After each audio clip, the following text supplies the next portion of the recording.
morning, Seawolves. My name is Salva Montella. And I'm James Quigley. Welcome to the Stony Brook Newsbreak. Former Secretary of State and National Security Advisor Henry Kissinger died Wednesday afternoon at his home in Kent, Connecticut. The 100-year-old was lauded by some as a genius geopolitical strategist and by others as a war criminal. Kissinger played a crucial role in foreign policy from 1969 to 1977, spending half of those years serving in both roles simultaneously under Presidents Richard Nixon and Gerald Ford.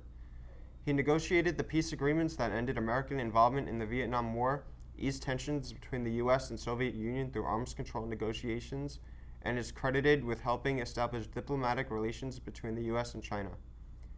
He was also the mind behind the Nixon administration's effort to remove democratically elected Chilean President Salvador Allende.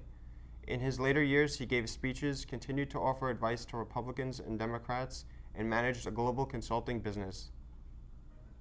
U.S. Secretary of State Antony Blinken is in Israel as the truce between Israel and Hamas is extended into its 7th day. Blinken's main focus is to extend the pause in fighting in Gaza so that we continue to get more hostages out and more humanitarian assistance in. Negotiations on the extension came down to the wire, with last-minute disagreements over hostages to be freed by Hamas in exchange for another day of a halt in fighting.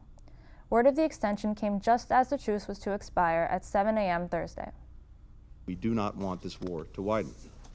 But if Iran or its proxies attack U.S. personnel anywhere, make no mistake, we will defend our people, we will defend our security, swiftly and decisively.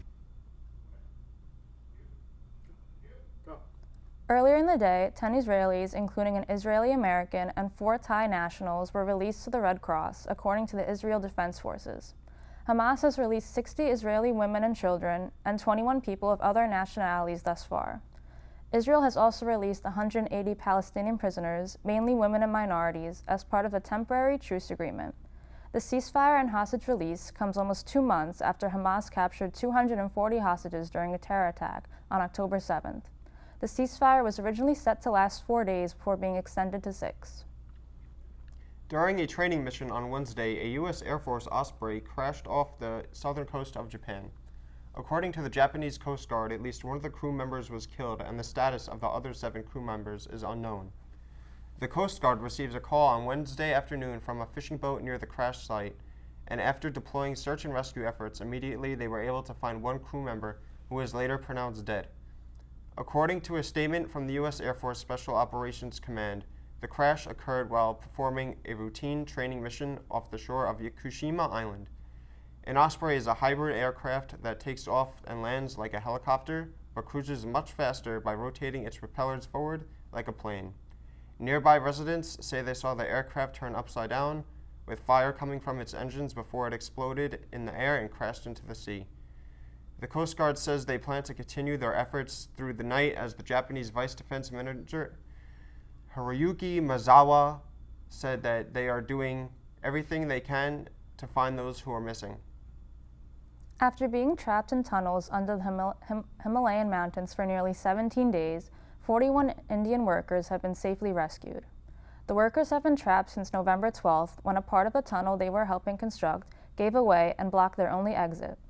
After a series of setbacks and technical issues, the workers were safely freed from the tunnels after rescue teams drilled through the bedrock to create an escape route on Tuesday.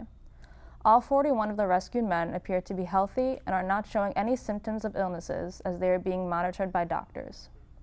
As a thank you to the rescue workers, who have been working non-stop for over 2 weeks, each one will be giving a check of 100,000 rupees, the Indian Prime Minister Narendra Modi announced.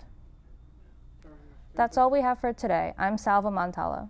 And I'm James Quigley. Thank you for watching this week's edition of the Stony Brook Newsbreak.